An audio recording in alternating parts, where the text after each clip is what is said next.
This is Joan Baez singing at the Berkeley Freedom of Speech Movement rally in 1964. Joan Baez was born on January 9, 1941, in Staten Island, New York. She lived with her mother, father, and her two sisters. As Joan Baez started getting more well-known, she began singing songs about change and protesting for various different causes. Joan Baez sang many different genres of music, including folk, gospel, rock, and protest.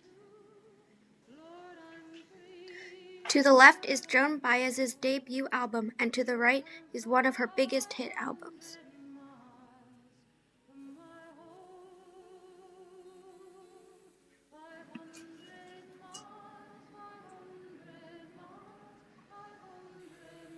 This picture is important because Baez participated in many student-led movements, from free speech to anti-war rallies. The picture on the previous slide was taken by Stephen Marcus. Stephen Marcus was an American literary and academic critic.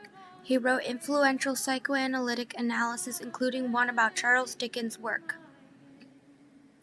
Here you can see the students protesting at the Berkeley Freedom of Speech rally. A lot of them fasted and slept outside on the steps to protest. Joan Baez contributed a lot to this movement. Joan Baez was very active in other rallies and protests, not just by singing. Joan Baez has gotten arrested twice for blocking Armed Forces Induction Center, and she had refused to pay taxes for a whole decade to protest U.S. military spending.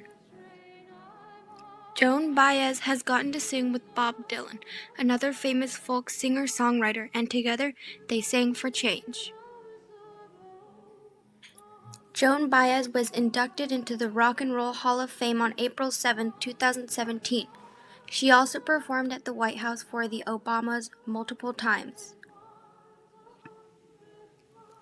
A quote that Joan Baez says when trying to tell young people not to imitate the protest movements of the 60s is, "It's like trying to have a second Woodstock, which is really stupid, I think." This is Joan Baez today. She is not singing anymore, but is still a supporter of freedom of speech and anti-war efforts. "I'll be painting," she says.